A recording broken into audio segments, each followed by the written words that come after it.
Isang mapagpalang araw sa inyo, mga masugid nating tagapakinig ng Kadiliman Diaries. Para sa mga ngayon palang nakabisita sa ating channel, ako nga pala si Kuya Tims, ang inyong tagapagsalaysay. Ngayong oras na to, may ihahatid akong kwentong dahan-dahang magpapakaba at makakapagpatayo ng inyong balahibo. Hindi porket mukhang sagrado ang isang bagay, ibig sabihin ay benditado na. At hindi porket mukhang banal, ay dapat mo nang dasalan at sambahin. Sa gabing ito, samahan natin ang 6 na taong gulang na si Cyrus mula nang makapulot siya ng isang lumang itim na rosaryo sa bakuran ng simbahan. Isang nakakatakot na presensya na ang sumunod sa kanya. Mga kaluskos sa dilim, malalalim na paghinga sa kanyang tabi, at isang boses na pilit siyang pinipigilang magdasal dahil ang rosaryong inakala niyang banal ay ginamit pala sa isang madilim na ritual. Ihanda ang inyong sarili, patayin ang ilaw at pakinggan ang kwentong ito. Ito ang Kadiliman Diaries.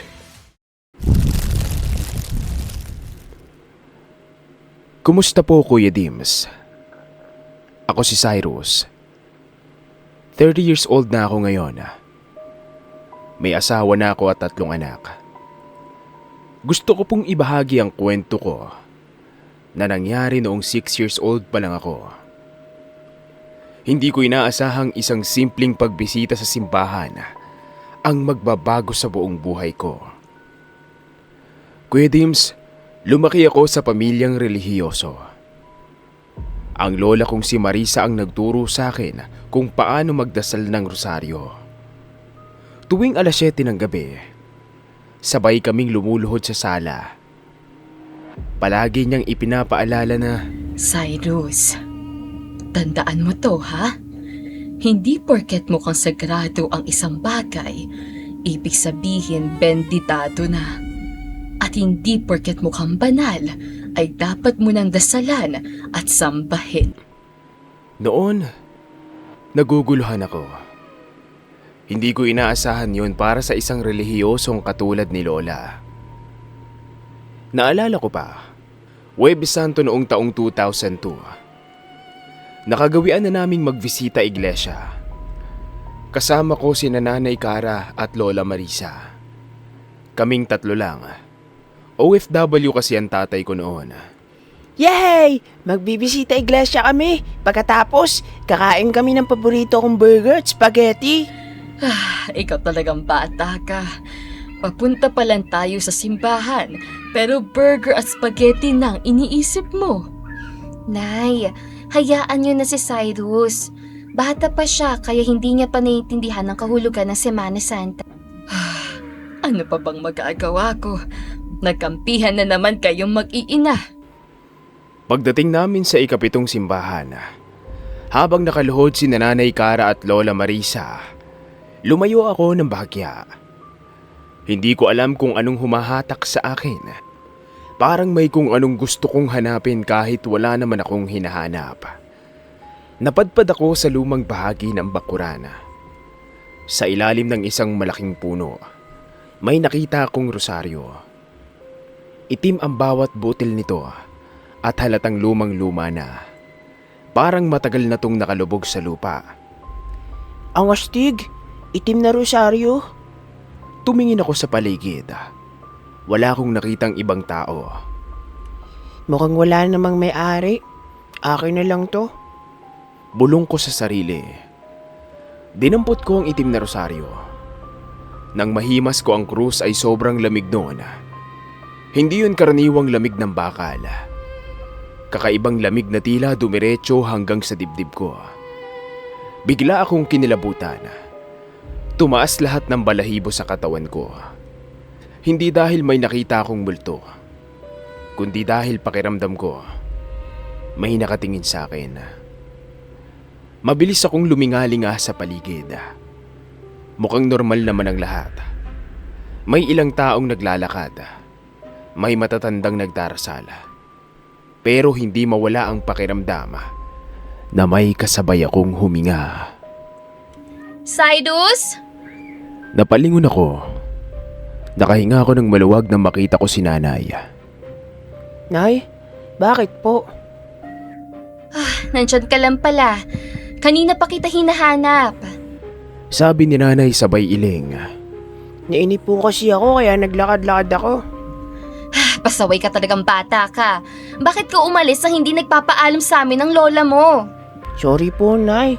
Nagdadasal po kasi kayo. Ayokong istorbuhin kayo. Maski na, hindi ka pa rin dapat umalis. Pinag-aalala mo ko. Akala ko kung saan ka na pumunta. Sorry po talaga, Nay. Ay, tara na nga. Uuwi na tayo. Opo. Mabilis kong sinundan si nanay. Hindi ko sinabi sa kanya ang tungkol sa rosaryo. Isiniksik ko ito sa bulsa ng shorts ko. Buong biyahe pa uwi, paulit-ulit kong kinakapa ang rosaryo sa bulsa ng shorts ko.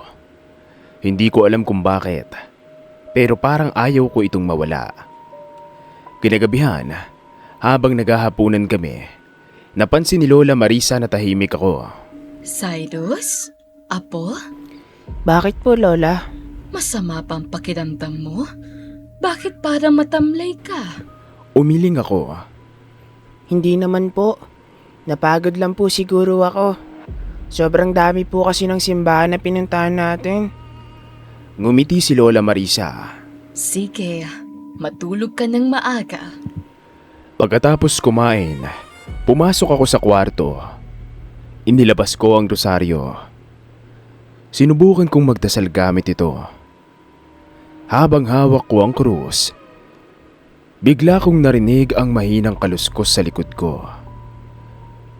Mabilis akong lumingon, pero walang ibang tao ron.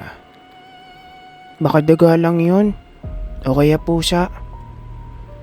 Ipinagpatuloy ko ang pagdarasal gamit ang itim na rosaryo.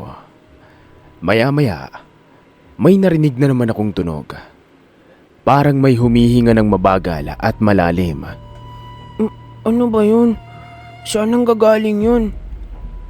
Napatingin ako sa ilalim ng kama ko. Wala ring kakaiba roon. Binuksan ko ang cabinet. Tanging mga damit ko lang ang nakalagay doon. Hanggang sa tinapik-tapik ko ang ulo ko. Baka imagination ko lang yun. Itinago ko ang rosaryo sa ilalim ng unan at humiga. Hindi ko na malayang nakatulog na ako. Nagising ako bandang madaling araw. Hinahabol ko ang hininga ko habang pinipilit kong imulat ang mga mata ko. Hindi dahil binabangungot ako, kundi dahil pakiramdam ko ay may nakaupo sa gilid ng higaan ko. Habang hinihingal ako, naririnig ko ang mahinang paghinga ng nasa likuran ko. Unti-unti akong lumingon. Walang tao roon. Pero may isang bagay na nagpabilis ng tibok ng puso ko. Ang rosaryong itinago ko sa ilalim ng unan ay nasa ibabaw na ngayon ng kumot ko. Nakapatong sa mismong dibdib ko. Paano ito napunta rito? Hindi ko naman to nilabas Tanong ko sa sarili ko. Hanggang sa nag-freeze ang buong katawan ko. Kahit kinakabahan ako, pinilit kong hawakan ang krus ng rosaryo. Malamig pa rin ito, pero mas mabigat na ang pakiramdam na para bang may nakasabit na malaking bato sa bawat butil nito. Mabilis ko itong ibinalik sa ilalim ng unan ko. Ipinikit ko ang mga mata ko. Paulit-ulit kong binulong ang dasal na itinuro sa akin ni Lola Marisa. Ama namin? Ngunit bago ko pa matapos ang unang pangungusap, may narinig akong boses. Huwag kang magdasal. Mabilis kong idinilat ang mga mata ko. Saan galing yun? Ako lang naman ang tao rito. Huminga ako ng malalim. Nagtalokbong ako ng kumot. Hindi. Baka nananaginip lang ako. Oo, tama. Masamang panaginip lang to. Paulit-ulit kong sinabi yun sa sarili ko hanggang sa makatulog ulit ako. Kinabukasan, sinubukan kong kalimutan ang nangyari kagabi. Pero habang kumakain ako ng almusal, napansin kong nakatingin sa akin si Lola Marisa. Apo? Bakit parang may nag-iba sa'yo simula noong umuwi tayo kahapon? Mayroon ka bang inuwi galing sa simbahan pinuntahan natin? Muntik akong mabulunan sa tanong ni Lola. Parang may nagsasabi sa isip ko na magsinungaling ako. Tapos umiling ako. Wala po, Lola. Hindi agad sumagot si Lola Marisa. Tinignan niya ako ng maigi. Parang may hinahanap siya sa mukha ko. Tapos ngumiti siya. Sige apo, ubusin mo na ang pagkain mo. Apo, Lola. Pagsapit ng hapon, naglalaro ako ng mga laruan sa sala. Habang pinapaandar ko ang maliit kong kotse, may narinig akong mahinang kalansing. Tumigil ako sa paglalaro. Sinundan ko ng tingin ng tunog. Nanggaling yun sa kwarto ko. Cyrus! Ilang segundo akong nakatingin sa pinto ng kwarto ko hanggang sa narinig ko ang sigaw ng nanay ko. Halika nga rito sa kusina! Tulungan mo ako rito! Agad akong tumakbo papunta sa kusina. Ilang minuto rin akong tumulong sa paghuhugas ng mga gulay. Nang matapos kami, bumalik ako sa kwarto. Pagbukas ko pa lang ng pinto, ay nanlamig ng buong katawan ko. Dahil nasa gitna ng sahig ang itim na rosaryo. Paano to napunta rito? Hindi ko naman to iniwan dito Unti-unti akong humakbang papalapit. Pagkapulot ko ng rosaryo, napansin kong basa ang bawat butil nito. Akala ko tubig lang. Naisip ko na may tulo ang kisame ng kwarto ko. Pero nang maamoy ko ang mga daliri ko, ay napangiwi ako. Ang baho naman. May naamoy akong malansang putik at parang naaagnas na kahoy. Mula noon, nagsimula na ang mga bagay na hindi ko maipaliwanag. Parang palaging may bumubulong sa isip ko. Kapag mag-isa ko, may nararamdaman akong nakatayo sa likuran ko. Pero sa tuwing lilingon ako, ay walang ibang tao roon. Kapag matutulog ako, may naririnig akong mahinang paghinga. Pero sa tuwing bubuksan ko ang ilaw, biglang tatahimik ang buong kwarto. Nagsimula rin akong magkaroon ng kakaibang ugali. Isang araw, habang mag-isa akong naglalaro, ay tinapik ni nanay ang balikat ko. Cyrus? Sinong kausap mo? Wala po, Nay. Ginagaya ko lang po ang boses ng paborito kong anime character. Pero sa totoo lang, may naririnig akong bumubulong. Hindi ko maintindihan ang mga salita niya. Parang dasal, pero hindi ko matukoy kung anong klaseng lengguwahe ang ginagamit niya. Kuya Dims, noong una, inisip ng lahat na normal lang ang mga kinikilos ko. Akala nila, katulad ng mga ibang bata, ay malikot lang ang imahinasyon ko. Pero habang lumilipas sa mga araw, maging si Lola Marisa, ay napansin ng may mali sa akin. Isang gabi, sabay-sabay kaming nagro-rosaryo. Si Lola Marisa ang nangunguna sa dasala. Sa ngalan ng Ama, ng Anak, at ng Espiritu Santo. Amen. Sabay naming tugon. Habang hawak ko ang sarili kong rosaryo, naramdaman kong umiinit ang bulsa ng shorts ko. Kasabay noon, may boses akong narinig. "Huwag mong hawakan yan." Napadilat ako. Parang may bumubulong mismo sa loob ng tainga ko. Hindi ko alam kung kaninong boses yun. Hindi yun boses ni Lola. Hindi rin kay nanay. Cyrus? Apo? May sakit ka pa? Bakit namumutla ka? Doon ko lang namalayan na nakatingin pala sa akin si Lola. Wala po. Magdasal na po ulit tayo.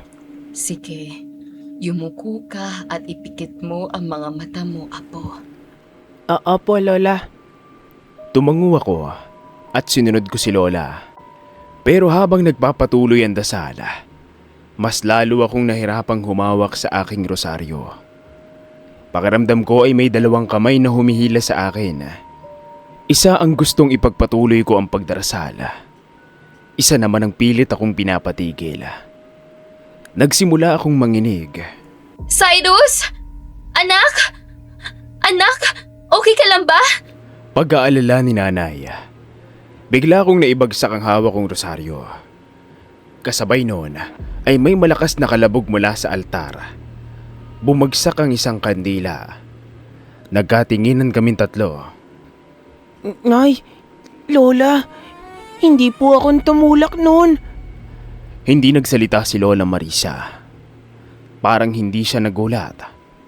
Sa halip, dahan-dahan siyang lumapit sa akin. Hinawakan niya ang magkabilang balikat ko. Cyrus? Apo, tumingin ka sa akin.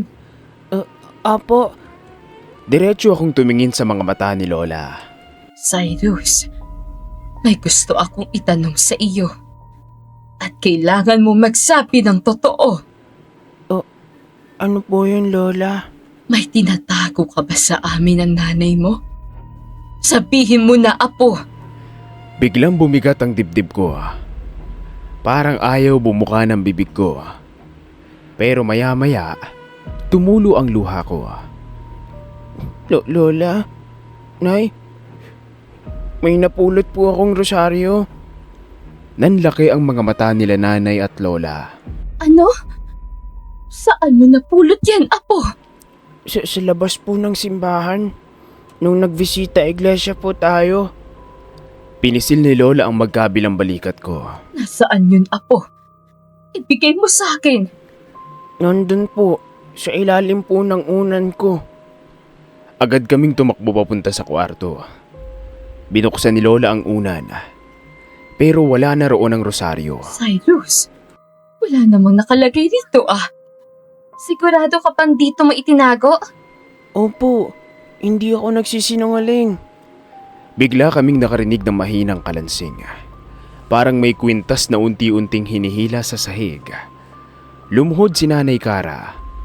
Sinilip niya ang ilalim ng kama ko. Cyrus, iyon ba ang rosaryong sinasabi mo? Sumilip din ako. Opo, yun nga po. Biglang tumayo si Lola. Mabilis niya akong inilayo sa kama. Apo, wag na wag kang lalapit dyan! Tahimik niyang kinuha ang maliit na bote ng holy water na nakalagay sa altar ng kwarto ko. Nag-antada siya. Pagkatapos ay iwinisik niya yon sa ilalim ng kama. Kasabay noon, tumigil ang kalansing. Akala namin tapos na. Pero mas lalo pang lumala ang lahat. Bandang 2:00 ng madaling araw, nagising ako dahil may nakatitig sa akin. Naririnig ko ang ugong ng electric fan. Naririnig ko rin ang sarili kong paghinga. Pero may isa pang paghinga. Parang may 3 taong nasa loob ng kwarto. Pinilit kong igalaw ang ulo ko, pero hindi ko magawa. Parang may mabigat na kamay na nakadagan sa dibdib ko. Unti-unti kong naramdaman ang malamig na hangin sa kaliwang tainga ko. Pagkatapos ay may bumulong. Ibalik mo ako. Napapikit ako. Gusto kong sumigaw, pero hindi ko maibuka ang bibig ko. Hindi sila naniniwala sa'yo. Ako lang ang kakampi mo. Ramdam kong may malamig na daliring dumampi sa noo ko. Nagsimula akong umiyak. Sa isip ko lang ako sumigaw. Lola! Nanay! Tulong! Biglang bumukas ang pinto. Cyrus! Anak ko! Sigaw ni Nanay Cara. Kasabay niyang pumasok si Lola Marisa. Sa mismong sandaling binuksan nila ang ilaw, nawala ang bigat sa dibdib ko. Napahagulgol ako. Nay! Lola! Akala ko po mamamatay na ako. Mabilis akong niyakap ni Nanay. Anak! Ano po nangyari? Bakit parang naninigas ang buong katawan mo kanina? May bumubulong po sa akin. Anong narinig mo, Apo?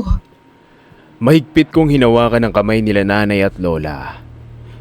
Lola, ayoko na pong marinig yun. Natatakot po ako. Huwag kang mag-alala, Apo. Bukas sa bukas pupunta tayo sa simbahan. Hihingi tayo ng tulong sa pare para malaman natin kung anong misteryo ang bumabalot sa rosaryong yan. Kinabukasan, pagpasok namin sa kumbento, sinalubong kami ng isang matandang pari. Itago na lang po natin siya sa tawag na Father Jose. Hindi ko na rin po sasabihin kung saang simbahan kami pumunta. Lola Marisa, bumalik kayo. Matagal na tayong hindi nagkita. Pasensya na, Father Jose, kung biglaan ang pagdating namin. Nagka-problema kasi. Ano po yun? Baka makatulong ako. Kailangan po talaga namin ng tulong nyo. Ito po ang apo kong si Cyrus. Noong nakaraan, nagbisita iglesia kami dito. At habang naglalaro sa labas ang simbahan ng apo ko, ay may napulot daw siyang rosaryo. Simula po noon, kung ano-anong kababalaghan na ang nararanasan ng anak ko. Palagi na siyang matamlay at madalas magkasakit. Dinala niyo na ba siya sa doktor? Mas maigi kung magpa-check up siya. Ilang beses na po namin ginawa yun. Pero walang madiagnose na sakit ang mga doktor. Kaya nagdesisyon na kaming lumapit sa inyo. Inabot ni nanay ang ilang papel sa pari. Ito po ang resulta ng mga medical test ng anak ko. Lahat naman normal. Pero hindi pa rin siya nagiging okay. Sige, gagawin ko ang makakaya ko. Tumango-tango si Father Jose habang binabasa ang mga papeles. Tapos tumingin siya sa akin. Parang ine-examine niya ang mukha ko. Dahan-dahan siyang lumapit. Hinawakan niya ang ulo ko. Pagkatapos, marahan siyang nag-antada. Bigla akong kinilabutan. Parang may malamig na hangin na dumaan sa likod ko.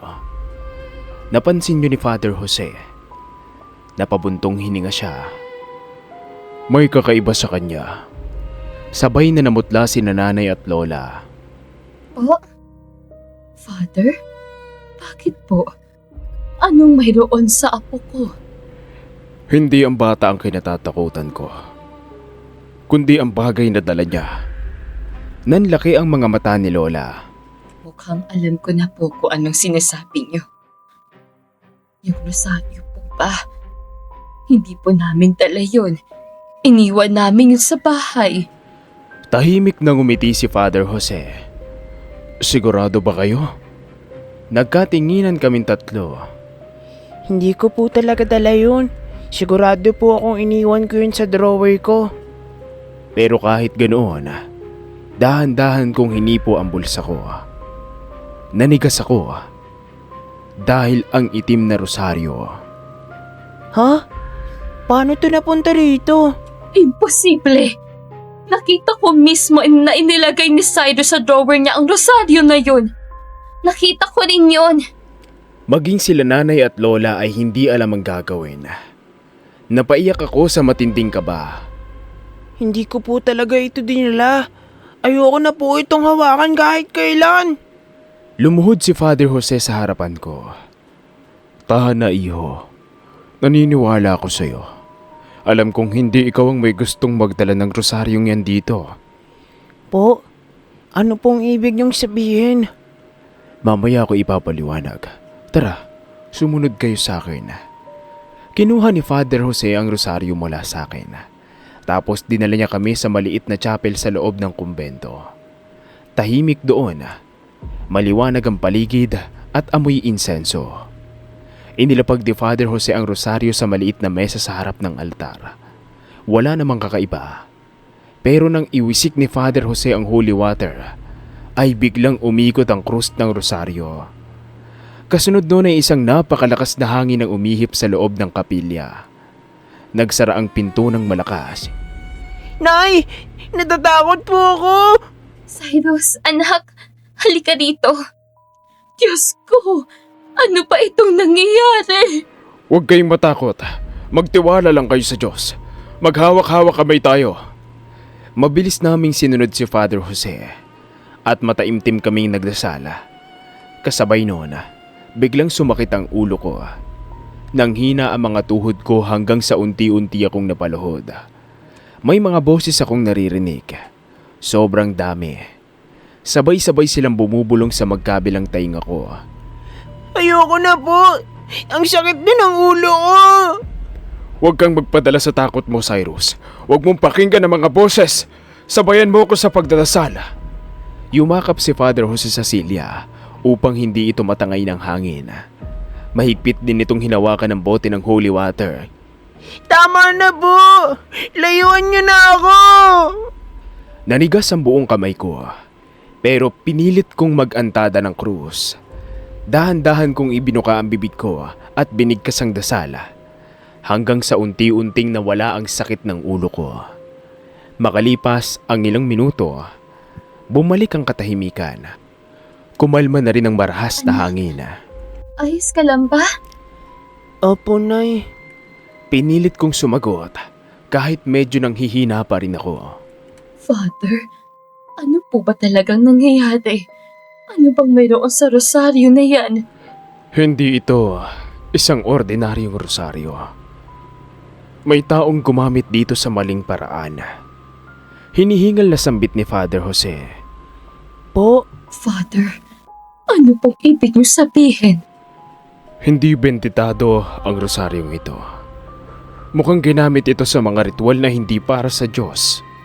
Kung ganoon, paano yan napunta sa bakuran ng simbahan?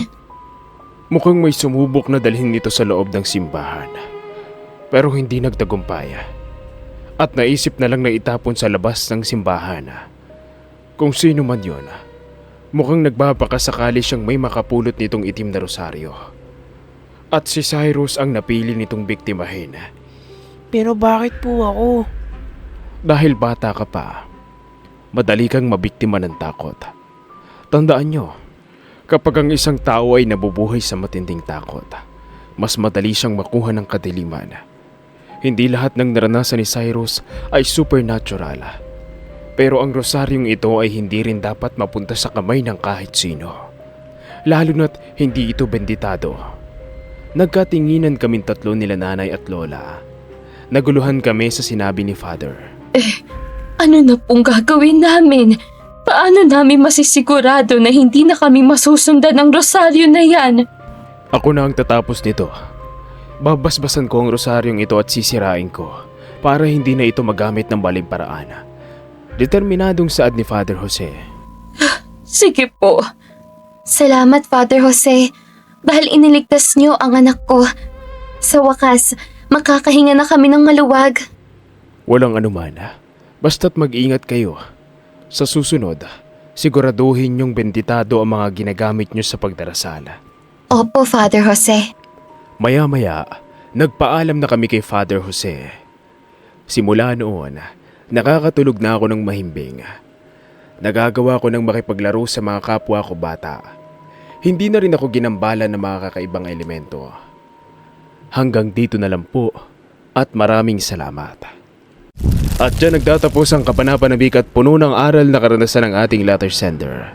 Maraming salamat kay Cyrus sa pagtitiwala at pagbabahagi ng iyong personal na kwento rito sa ating channel. Mga tagapakinig, napakatindi ng sinapit ni Cyrus noong 6 na taong gulang pa lamang siya. Akala niya'y simpleng bagay lang ang napulot niyang itim na rosaryo sa bakuran ng simbahan. Ngunit isa pala itong gamit sa madilim na ritual na nagdala ng panliligalig at kababalaghan sa kanyang buhay. Isang napakalaking aral ang iniwan ng kanyang lola Marisa. Hindi porket mukhang sagrado ang isang bagay ay benditado na. Saludo rin tayo sa mabilis na pag-alalay ng kanyang nanay Cara at sa tulong ni Father Jose na naging instrumento upang maiahon si Cyrus mula sa banta ng kadiliman.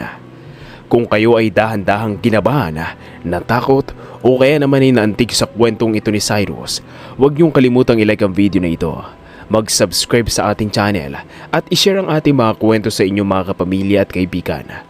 Muli, ako ang inyong kasama sa Kadiliman Diaries, si Kuya Dimas. Laging tandaan, ang tunay na proteksyon ay wala sa mga bagay na ating hawak, kundi sa malinis at tapat na pananampalataya sa ating puso. Hanggang sa susunod na kwentuhan dito sa Kadiliman Diaries, isang mapagpalang gabi sa inyong lahat.